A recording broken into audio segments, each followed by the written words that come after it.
Rádio Rio de Janeiro, a emissora da Fraternidade, passa a apresentar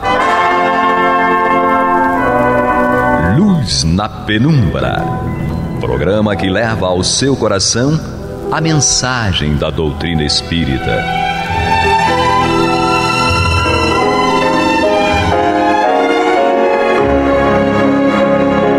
E com vocês, João Batista, para o estudo de O Livro dos Espíritos, da obra codificada por Allan Kardec.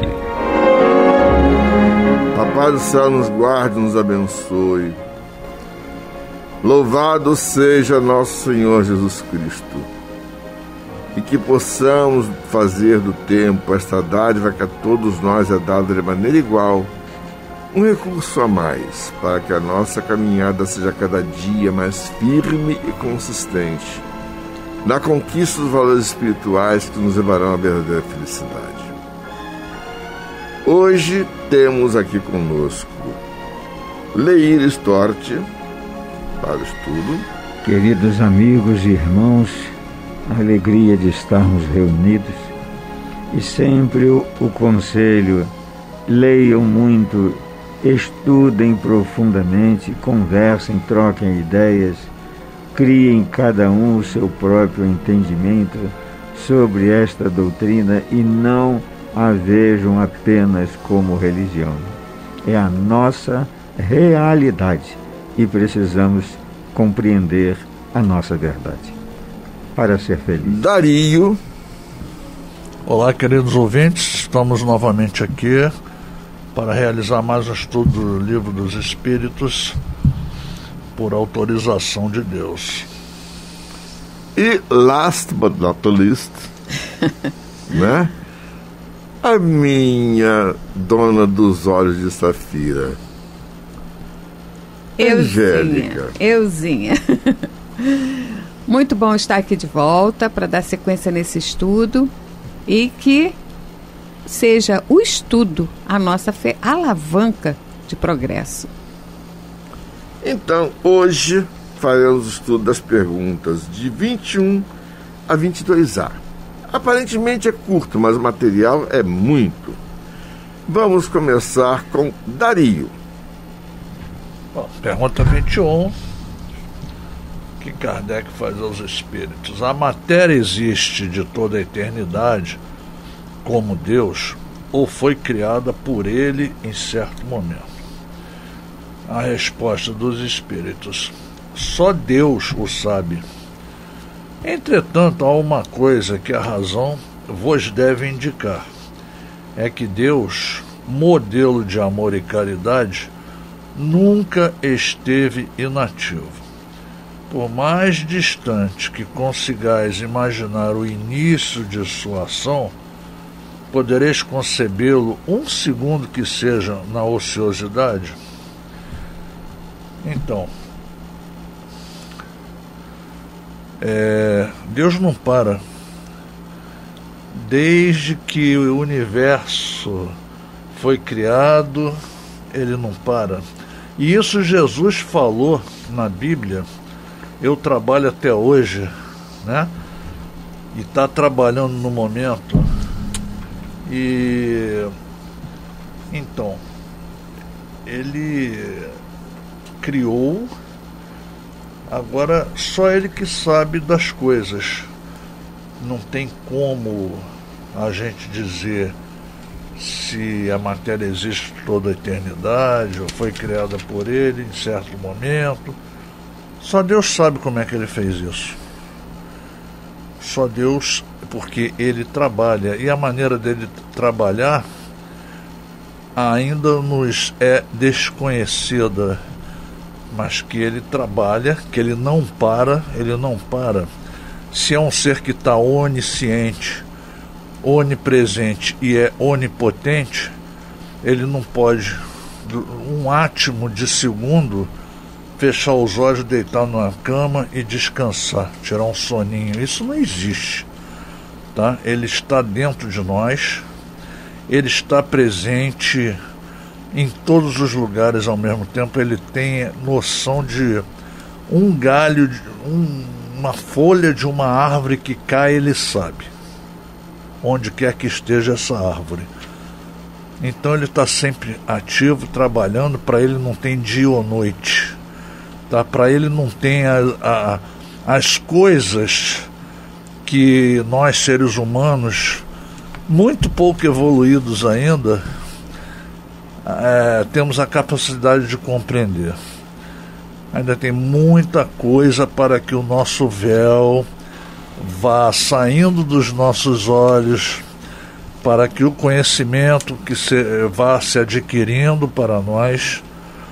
E é coisa que não vai ser agora, não vai ser daqui a 10 anos, daqui a 100. É muito tempo. Não se faz ideia. Nem se faz ideia de como ele trabalha e de como ele faz as coisas. Leia. Queridos amigos. Aqui a resposta do nosso Dario e da sequência. Queridos amigos, o subtítulo é Espírito e Matéria. Espírito, o Filho imortal, criado para a imortalidade sem fim. Matéria é sinônimo de energia, de fluidos. Então nos leva ao fluido cósmico universal, que é o fluido do universo. O professor pergunta, então, se esse fluido, a matéria, existe de toda a eternidade. Essa expressão merece uma dedicação, eternidade. Se na questão 17 nos foi dado pelo professor saber que não nos é dado conhecer o princípio da origem da criação do universo, então quem vai responder isso? Possivelmente nenhum espírito saberia fazê-lo sobre aquilo que é de alçada apenas da própria divindade. Então o mentor respondeu, só Deus o sabe. E quando a pergunta se refere à matéria, à energia cósmica, nós estamos diante do que podemos chamar culturalmente de ciência cósmica ou ciência do astral, uma ciência que infinita em informações e conhecimentos, que exige de todos nós como criaturas espirituais dedicação. E aqui está ao alcance do nosso povo essas primeiras lições através desse primeiro livro magnífico que é o Livro dos Espíritos. A recomendação de todos os nossos irmãos mais iluminados é ler, estudar, nunca mais parar de estudar, principalmente se você que está ouvindo é espírita e médium trabalhador na instituição espírita. Muito mais obrigação e responsabilidade tem em dedicar tempo para ler, para estudar, pensar, raciocinar, ampliar sua condição cultural para melhor contribuir e colaborar com os espíritos iluminados no progresso da humanidade. Vamos pensar, ciência do astral precisa ser conhecida por todos nós, utilizada para o bem, utilizada para o mal, conforme a graduação evolutiva e moral de cada espírito. Aí estão os processos de obsessões, sofrimentos incríveis. Nós temos por responsabilidade de pôr fim ao sofrimento no mundo. Só tem inicialmente essa condição, o conhecimento. Ler, estudar, e o Senhor afirmou, se ficardes em minhas palavras, conhecereis a verdade, e a verdade vos libertará. Não existe outros caminhos para ser feliz. É hora de escolher, continuar sofrendo, permanecer nas sombras, ou buscar a iluminação, ser feliz, alcançar a liberdade reencarnatória, que é a nossa destinação. Pergunta 22. Avançando com a pergunta 22. Define-se geralmente a matéria como aquilo que tem extensão, que pode impressionar os nossos sentidos, que é impenetrável. essas definições são exatas, lembremos, como se refere a nossos sentidos, que o espírito unido ao seu corpo físico, através dos 5 sentidos que a gente aprende desde as primeiras noções do jardim de infância, é através desse tato com a matéria que vamos adquirindo o conhecimento e ampliando o raciocínio. Então ele pergunta se essas definições são exatas. O instrutor respondeu: do vosso ponto de vista são exatas. Há um respeito para com todos nós, considerando os limites mentais, e isso é respeitosamente, sem querer ofender ninguém, é justo essa consideração. Renascemos, começamos os estudos no primário, no jardim de infância, até alcançar os níveis da universidade. Então, tudo é justo segundo o nosso ponto de vista como criaturas físicas. Mas a partir do momento em que eu coloco o meu ponto de vista na vida futura, que é a vida do espírito, tudo começa a se ampliar com simplicidade e humildade. Ele completa: do vosso ponto de vista são exatas. Por quê? Não falais senão do que conheceis. Aí está novamente o respeito aos nossos limites. Nós devemos falar daquilo que temos alcance pelo saber, pelos livros, pela leitura, e não simplesmente questionar aquilo que não sabemos. Ele completa e diz: mas a matéria existe em estados que vós são desconhecidos.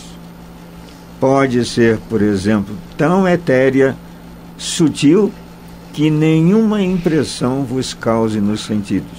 Contudo, é sempre matéria, embora para vós não o seja. Vejamos só na linha gramatical como está escrita: a matéria existe em estados que vos são desconhecidos. Esse existir em estados representa o estado fluídico com que a energia se apresenta para nós. Aqui mesmo entre nós já é amplamente identificada e manipulada pelos cientistas, e ele completa e diz que pode ser, por exemplo, tão etérea e sutil. Nós vamos ao raciocínio em pensar neste anjo amigo do nosso povo. Se vivemos em dimensões físicas circundadas por esferas ou dimensões espirituais, é possível pensar na esfera, na dimensão em que vivem esses espíritos chamados de anjos? Aqui dizem para nós que esse estado da matéria fluídica é chamado de éter. A nossa ciência leva a uma categorização de que é o fluido na sua substância assim, mais ínfima que a nossa inteligência pode pensar. E aproveitamos para trazer como consideração, cada um passa então a pensar agora, esse espírito, este anjo, deixou a atmosfera do éter para atravessar todas essas fronteiras vibratórias em profundo sofrimento, coloquemos para vocês meditarem, até como se fosse uma ave celeste pousar no nosso solo. Eles estão certos em dizer da nossa limite, do nosso ponto de vista. Vamos estudar essa ciência do astral que é profunda em conhecimento. Bom, vamos escutar as considerações a respeito da resposta do Leir pela Angélica, mas primeiro vamos escutar a nossa vinheta. Você está ouvindo pela Rádio Rio de Janeiro o programa Luz na Penumbra, com o estudo de O Livro dos Espíritos, na apresentação de João Batista. Muito bem, vamos dar sequência a essas duas questões aí levantadas, né? Ou seja, só Deus sabe do momento da matéria, né? Se ela já existia ou não, isso aí, se foi criada por ele ou não, isso daí foi Deus que sabe, mas nós temos que levar em consideração algumas questões. Se Deus é o Criador de tudo, isso já nos foi dito, né, pela espiritualidade, embora de forma bem sutil, porque nem eles dominam todo o 100% do conhecimento, logo a gente pode raciocinar de que ele deve ter criado a matéria até por uma questão de necessidade, porque ele vai precisar elaborar coisas. E nós, quando nós estamos preparados para nos posicionarmos, para executar alguma coisa, o que a gente faz? Seleciona a matéria-prima do que a gente vai fazer. Se eu vou executar um bolo na cozinha, não que eu vá fazer porque eu não sou péssima na cozinha, mas eu vou pelo menos ver a receita, vou pegar todo o material, tal, vou lá selecionar o material e vou executar o bolo. E vou fazer. Ok. Então Deus precisava desse material. Ele o criou, provavelmente. Isso é a minha interpretação de acordo com o que eu já estudei. E como aqui a gente bate na mesma tecla, ou seja, à medida em que você vai estudando, você vai ampliando os seus horizontes de interpretação e, de acordo com o que você experiencia na vida, você vai aumentando a sua carga de interpretação mais assertiva. Então, a gente tem que continuar estudando. Na questão seguinte, que ele fala que a matéria é aquilo que tem extensão, que pode impressionar os nossos sentidos. Gente, o respeito, como o Lair colocou, é impressionante. E eu queria chamar a atenção para uma energia que a gente não vê aos olhos do sentido, mas a gente enxerga pelo tato, que é a energia do amor. Quando você está diante de uma pessoa e você é abraçado por essa pessoa, ou você recebe palavras carregadas de afeto, de emoção dessa pessoa, de aconchego, você percebe, você sente, você se modifica sem enxergar a matéria, sem enxergar, sem tocar, mas você sente, você é impressionado nos seus sentidos físicos por uma energia que não é, que você não consegue enxergar ou descrever. Vocês já pararam para raciocinar também na questão dos nossos sentimentos? Quando a gente pergunta, o que você entende sobre o amor? Sobre a saudade? Sobre a distância? E aí você fica com certa dificuldade em descrever, e isso já traduz a nossa limitação linguística. Ou seja, sentimos, mas não podemos enquadrar numa roupagem material. Então estamos além, nós temos uma infinidade de percepções que aos nossos sentidos ainda não são tangíveis, mas elas existem. E é em cima dessa energia, dessa matéria, que é organizado tudo que você possa entender como conhecimento, como ação. Ok? Seguimos para 2.2a. E na 2.2a, na questão 22a, Kardec pergunta: que definição podeis dar da matéria? Ou seja, procurando entender melhor o que seria essa matéria, o que seria essa energia, né? Os espíritos dizem: a matéria é o laço que prende o espírito. é o instrumento de que este se serve, sobre o qual, ao mesmo tempo, exerce sua ação. E Kardec complementa: deste ponto de vista, pode-se dizer que a matéria é o agente, o intermediário, com o auxílio do qual e sobre o qual atua o espírito. Então, aqui nós já temos a presença espírito, né? Vocábulo novo aí.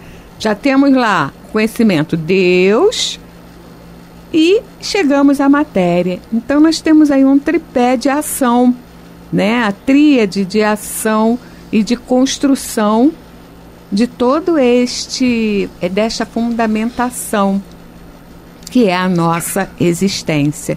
Somos espíritos que evoluímos através do saber e do manuseio desta energia manipuladora, que é a matéria. E ela está em todos os sentidos, né, na organização das coisas tangíveis, vista a olhos nus ou não. A nossa própria configuração, ela é de matéria e às vezes imperceptível. Matéria, energia, matéria, sentimento, matéria densa, matéria sutil. Então, o meio, o material que a gente usa para expressarmos, para nos expressarmos, ela é configurada como a matéria. E aí, meu querido mestre, o que você me acrescenta? Uma coisa muito importante. No 22A você vê que a matéria é o agente intermediário com o auxílio do qual e sobre o qual atua o espírito. E a gente pode conceber o seguinte: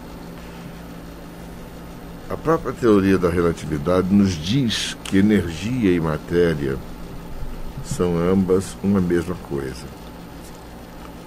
A matéria é energia condensada. Sim. E a energia é a matéria em processo de radiação vibrando em todos os meios. Isso a física convencional.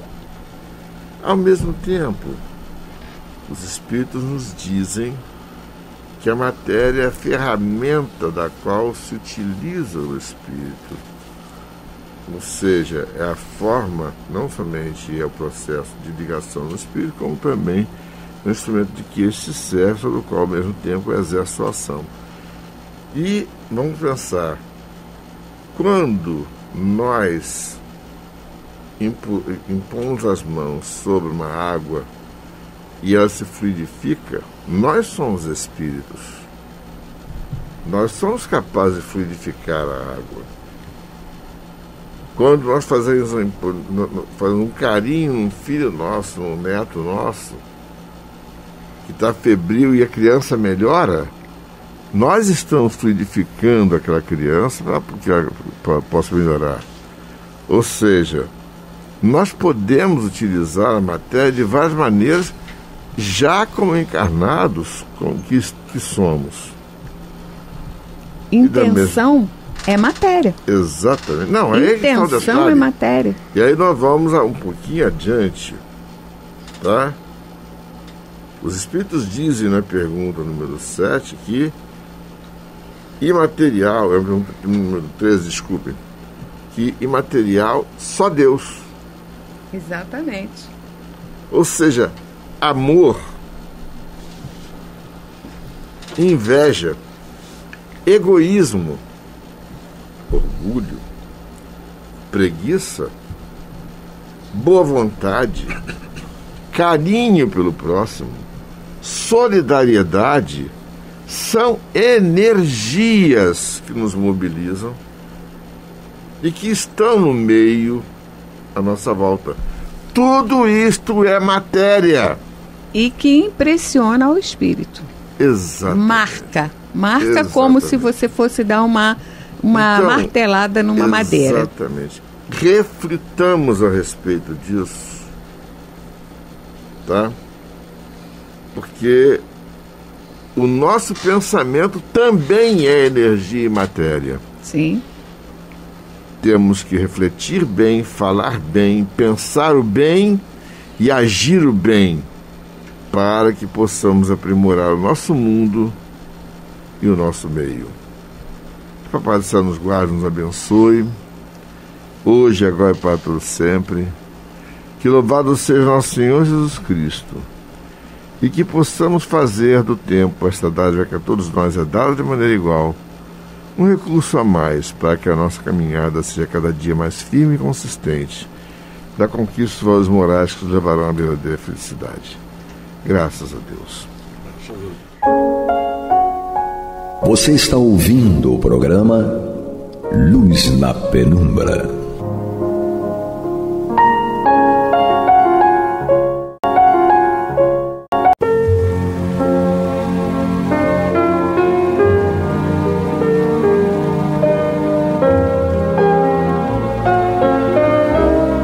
A Rádio Rio de Janeiro está levando ao seu lar e ao seu coração a mensagem consoladora da doutrina espírita, através do programa Luz na Penumbra.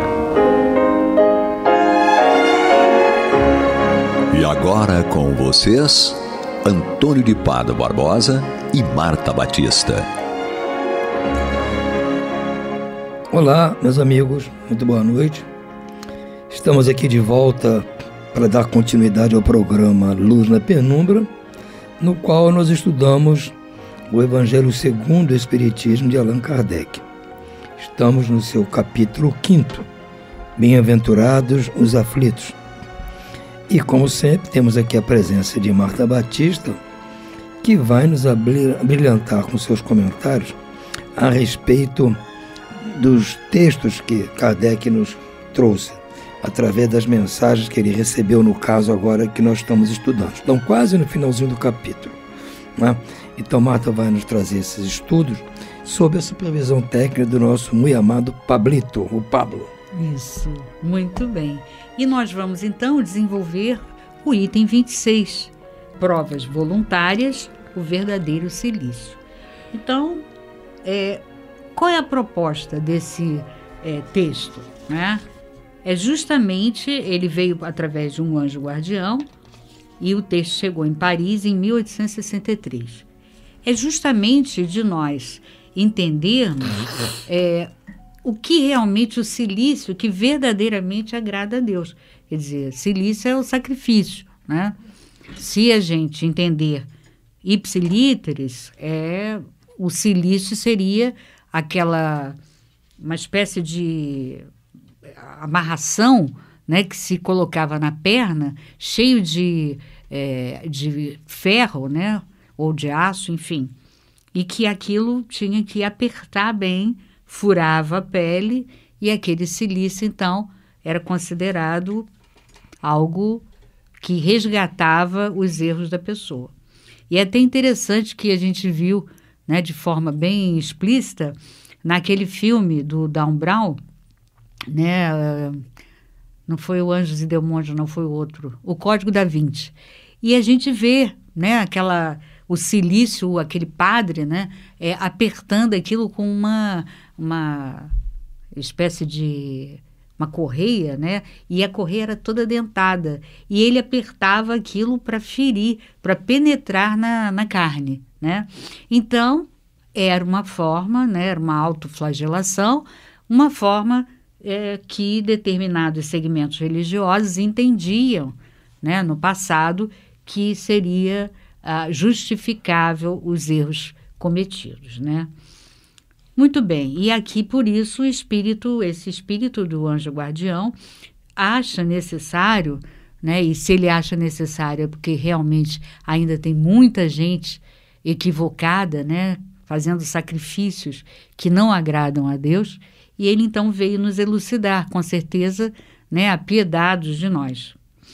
E ele diz assim: vós perguntais se é permitido diminuir o rigor das próprias provas. Essa questão faz lembrar estas outras. É permitido àquele que se afoga procurar se salvar? Quer dizer, se presta atenção no tipo de pergunta que ele faz, que aí você já vai ter a resposta, né? É permitido àquele que se espetou num espinho retirá-lo? Aquele que está doente chamar um médico? As provas têm por finalidade exercitar a inteligência tanto quanto a paciência e a resignação. Um homem pode nascer numa situação penosa e difícil, exatamente para obrigá-lo a procurar os meios de vencer as dificuldades. O mérito reside em suportar sem lamentações as consequências dos males que não se podem evitar, em perseverar na luta, em não se desesperar se não for bem-sucedido, mas não com negligência, que mais seria preguiça do que virtude. Então, olha o que ele fala, né? Ele faz perguntas óbvias, não é? É permitido alguém que se machuque, né, com um espinho, retirar esse espinho que está doendo, que está incomodando? Claro, né? Você vai dizer, claro. É aquele que está doente, chamar um médico? Claro. Então, ele faz várias perguntas óbvias para que a gente entenda que a prova, né, ela é importante, mas ela é importante e você deve, sim, para, dependendo do rigor da prova, você tentar amenizá-la. Agora, aí a pessoa vai dizer, não, mas não diz que um sacrifício seria importante? Bom, o sacrifício só é importante, a gente vai ver mais adiante, quando ele é para o bem do próximo. Se ele for só para o teu bem e a tua satisfação, não tem valor nenhum. Então, o sacrifício tem que ser entendido. Por isso ele faz essas perguntas óbvias, né? Olha, você deve, não só pode, como deve atenuar, diminuir o rigor das próprias provas. Agora, desde que esse rigor das provas sejam aqueles que estão pertinentes a você, que estão te incomodando e te impossibilitando de ter uma vida normal, uma vida fluida. Então, ele segue dizendo aqui, o mérito reside em suportar, sem lamentações, perseverar na luta e não se desesperar quando não for bem-sucedido. E nunca negligenciar, porque aí vai ser tido como preguiça e não como virtude. Porque muitas vezes a pessoa desiste, né? Ah, não, para mim chega, entendeu? Não vou fazer mais isso, não faço mais, porque isso me cansa, isso me dá trabalho, isso me traz problemas. Aí é negligência. E a negligência é tido como preguiça e não como virtude. Então, é preciso que a gente entenda bem as diferenças, né? Ele segue dizendo, essa questão naturalmente nos leva a uma outra. Uma vez que Jesus disse, bem-aventurados os aflitos, há mérito em procurar as aflições, agravando suas provas com sofrimentos voluntários? A isso responderei muito claramente. Sim, há um grande mérito quando os sofrimentos e as privações têm por objetivo o bem do próximo, pois trata-se da caridade pelo sacrifício. E não quando tem por finalidade apenas o próprio bem, porque é egoísmo por fanatismo. Olha que interessante, né? Então, se a gente não estiver sempre em processo de autoobservação, nós vamos poder incorrer nesse equívoco, né? De fazer um sacrifício tamanho e depois descobrir que aquilo não é um sacrifício que agrada a Deus, não é um sacrifício que seja plausível, né? E aceito por Deus. Então, o que a gente observa, né? Sacrifícios que são em vão. Autoflagelação, voto de silêncio, voto de isolamento, jejum. Nada disso tem como objetivo atender o próximo, né? atender, ajudar, auxiliar o próximo. São todos sacrifícios que realmente não são reconhecidos por Deus. A autoflagelação, graças a Deus, quase não é mais utilizada, né? Isso era muito utilizado, né, no final do século XVIII e início do século XIX. Mas o voto de silêncio, eu sei que ainda é corrente, né, nos nossos tempos atuais. O voto de isolamento também, por determinados segmentos religiosos, ele é muito comum. E o jejum, idem. Mas eles são questões, né, de sacrifício que a gente tem que sempre perguntar. Isso aqui, eu estou ajudando o meu próximo? Se eu fizer, a resposta vai te dizer, a resposta é óbvia, né? Em que o jejum vai te ajudar? O jejum é proposto por determinados orientadores espirituais para que você consiga algo para você mesmo. E aí já saiu do rol dos sacrifícios que Deus aceita. Ele só aceita se o teu sacrifício tiver com vistas a ajudar o próximo. Então, você já elimina, porque você puxa, eu estava equivocado. Não, mas olha, me ensinaram assim, me disseram assim. Tudo bem, mas você raciocinou e viu que aquilo não é o ideal. Né? Não é o ideal, não vai ajudar ninguém. Né?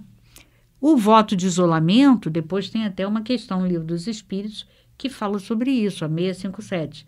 Depois a gente lê quando chegar aqui num ponto que o anjo guardião vai falar disso. É aquele que se enclausura, né, se afasta da sociedade. E aí a gente pode também pensar que existem muitos religiosos, inclusive espíritas, que acham que se eles estiverem somente dentro da casa espírita, todas as suas atividades forem relacionadas à casa espírita, e ele não sair para a vida de relação, ir a uma festa, né, na família, ou em uma festa em casa de amigos, ele acha que, ou ele ou ela, acham que não podem, que eles estarão fazendo uma coisa errada, que eles tinham que dispor desse tempo para ficar só com os amigos espíritas. E aí já cai nesse erro, porque a gente vê, né, o voto de isolamento é quase que a mesma coisa. Né? Você se isola de conviver porque não quer cair nos erros, não quer pecar. Né? Em palavra de segmentos dogmáticos. Né? Então você faz de que maneira? Você, em vez de se reformar intimamente, você não frequenta esses ambientes e acha que, não frequentando, você está liberto da tentação. Mas a tentação está em você, não está nos amigos, né? Na festividade, na alegria da festa, não. A tentação está em você. Então, é importante que você conviva, né? Intra e extramuros espíritas. É fundamental, porque se você não conviver, você nunca vai saber se aquilo ainda te toca, né? Se você vai resistir, se você não vai, que faz parte do nosso tamanho intelecto-moral, né? Ter coisas, ter dificuldades, ter algo que mexe com a gente e nos faz, às vezes, caminhar para lados que não são os melhores. Todos nós temos essas dificuldades, mas é preciso que a gente conviva com a sociedade para que a gente saiba se já resistiu, se não resistiu, se aquilo ainda está muito forte dentro da gente. Enfim, é para isso. Né? E fazendo essa avaliação, você se renovar. Né? Muito bem. O que a gente precisa também é entender que isso só pode acontecer se você estiver num convívio com outras pessoas. E não necessariamente que sejam só da tua religião. Porque vão pensar como você e não vão te, digamos assim, tentar com determinados pensamentos e ideias. Então, você nunca vai saber se realmente você está sabendo conviver, se você melhorou, se você já superou determinadas dificuldades, né? Ele segue dizendo: essa questão, naturalmente, nos leva a uma outra, uma vez que Jesus disse, bem-aventurados os aflitos. Quer dizer, então, aqueles mais, como ele diz aqui, fanáticos, né, achavam que, bom, se Jesus disse que bem-aventurados são os aflitos, então eu vou me flagelar, vou usar de todo tipo de sacrifício que é para poder eu ter mais vantagens e ser mais bem-quisto por Jesus. Mas aí é como o anjo guardião vem nos explicar, né? É preciso que esse sacrifício seja para o bem do próximo. Se for só para o teu bem, nada feito. Então, é uma proposta totalmente diferente. Aliás, eu estou ressaltando todas as vezes que a gente tem gravado esse capítulo, que as últimas mensagens são sempre mensagens que nos levam a uma profunda reflexão drástica, né? De revisão absoluta do material para o espiritual. É claro que nem sempre a gente consegue, porque são propostas bastante ousadas, né? Mas a gente tem que progredir. Então, a gente tem que se esforçar, fazer um esforço para que isso um dia venha acontecer, né? Mas, para isso, a gente precisa estar engajado na proposta. Então, ele diz: há mérito em procurar as aflições, agravando suas provas com sofrimentos voluntários? A isso responderei muito claramente, sim, um grande mérito quando os sofrimentos e as privações têm por objetivo o bem do próximo e não quando for somente para o próprio, né? O egoísmo é egoísmo e fanatismo. Ele segue ainda: aqui há uma grande distinção a fazer para vós, pessoalmente. Contentai-vos com as provas que Deus vos envia. Não aumenteis a sua carga, às vezes já tão pesada. Aceitai-as sem lamentações e com fé. É tudo o que ele vos pede. Não debiliteis vosso corpo com privações inúteis e mortificações sem objetivo, porque tendes necessidade de todas as vossas forças para realizar a vossa missão de trabalho na terra. Torturar e martirizar voluntariamente vosso corpo é transgredir a lei de Deus, que vos dá os meios de sustentá-lo e fortificá-lo. Enfraquecê-lo sem necessidade é um verdadeiro suicídio. Usai, mas não abuseis, essa é a lei.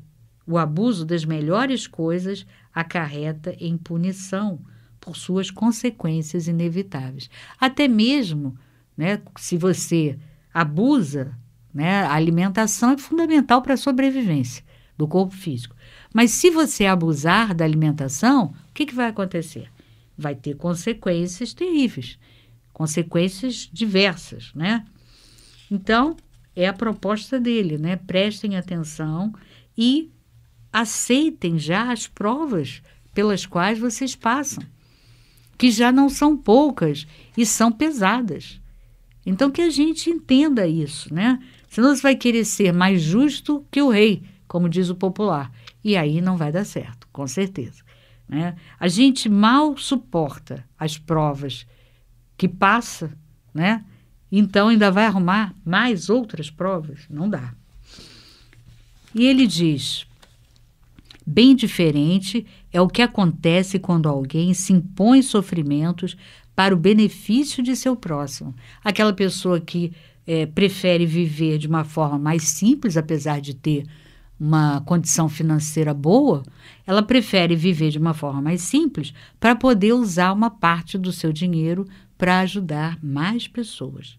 Então, isso é um sacrifício que agrada a Deus, com certeza. Se suportais o frio e a fome para aquecer e alimentar aquele que precisa, e se o vosso corpo padece por isso, eis o sacrifício que é abençoado por Deus. Vós que deixais vossos aposentos perfumados para ir a um casebre miserável levar consolação, Vós que sujais as vossas mãos delicadas, tratando de chagas, vós que deixais de dormir para ficar junto a um doente, que apenas é vosso irmão diante de Deus, vós, enfim, que usai vossa saúde na prática das boas obras, e aí vide Kardec, né, como exemplo, que usou a saúde para fazer boas obras, para finalizar a codificação da doutrina. Então, nesse caso, aí sim, dependendo do grau de importância daquilo que você estiver realizando e o quanto de bem que aquilo vai fazer ao próximo, aí sim é justificável.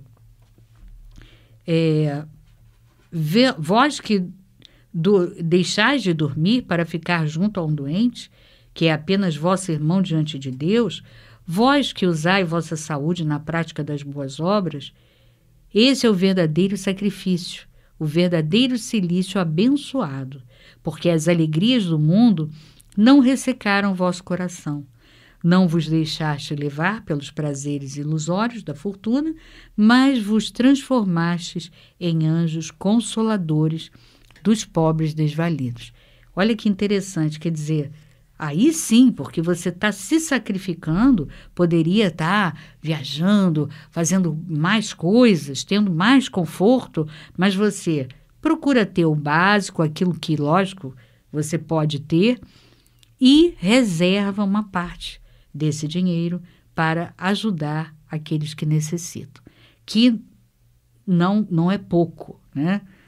A parcela de pobreza no mundo é muito grande. Aqui no Brasil é muito grande.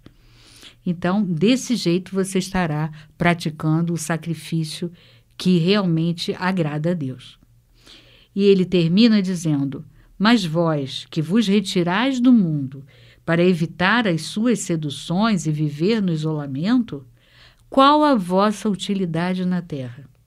Aí a gente vai lá para a questão 657 do Livro dos Espíritos, vida contemplativa. A coisa é tão séria que só tem uma única pergunta nesse tema vida contemplativa. É a seguinte: os homens que se entregam à vida contemplativa, não fazendo nenhum mal e só pensando em Deus, têm algum mérito aos seus olhos? Quer dizer, ele enfeitou bem para a gente ficar em dúvida, né? Que a pessoa que só sempre, né, pensando em Deus, que não fez nenhum mal, só que a pessoa esquece que não fazer o bem é fazer o mal. Então, ele diz aqui, essa pessoa, né, que se entrega dessa maneira tem algum mérito? Não, pois se não fazem o mal, também não fazem o bem. E são inúteis, quer dizer, ficar numa vida contemplativa é inútil. Aliás, não fazer o mal fazer o bem já é um mal. Deus quer que se pense nele, mas não que se pense apenas nele. Aí a gente se remete também a um tema que nós vamos estudar mais adiante, no capítulo 17, o homem no mundo, que ele diz, olha, vocês não precisam engendrar sacrifícios, vocês podem até fazer coisas, né? Coisas normais da vida terrena, ir a festas, né? Se reunir, enfim, isso é perfeitamente aceitável. Agora, faça de forma que você, ao realizar isso, você esteja pensando em Deus e possa, né, olhar, metaforicamente falando, para Deus, de uma forma a levantar a tua cabeça. Então, ele segue terminando aqui. Se desejais um cilício, aplicai-o em vossa alma e não em vosso corpo. Mortificai o vosso espírito e não a vossa carne. Castigai o vosso orgulho. Recebei as humilhações sem vos lastimardes. Esmagai vosso amor próprio. Tornai-vos insensíveis contra a dor da injúria e da calúnia, mais pungente que a dor corporal. Eis o verdadeiro cilício, cujas feridas vos serão contadas, porque elas serão a prova da vossa coragem e da vossa submissão à vontade de Deus. Então, que a gente pense nisso, né, Tony?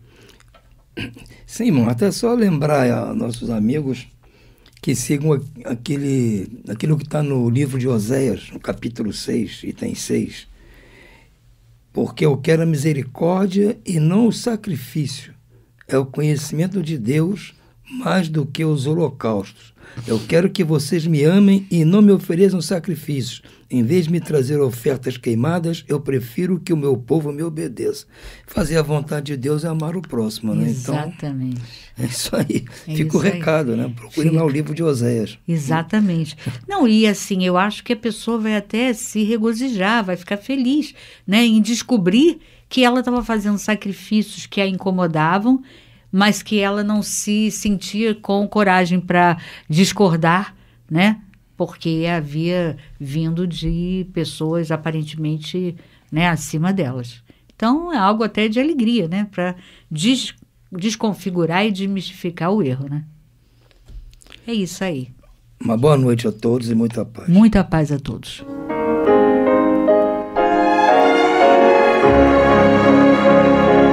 E vamos ouvir agora a prece de encerramento de nosso programa, na voz de Geraldo de Aquino. Jesus, dá-nos coragem para a luta, piedade para os insultos e misericórdia para as injustiças e ingratidões. Limpa nossa alma de inveja e ambições mesquinhas, de ódio e de vingança o nosso caminho. E que dentro em pouco, ao recolher-nos de novo ao calor do nosso leito, para que o sono nos dê a paz e o esquecimento das tristezas humanas, possamos sentir, Senhor, no mais íntimo de nosso ser, a doçura indefinível do Teu amor e a grandeza incomparável da Tua divina presença. Que assim seja.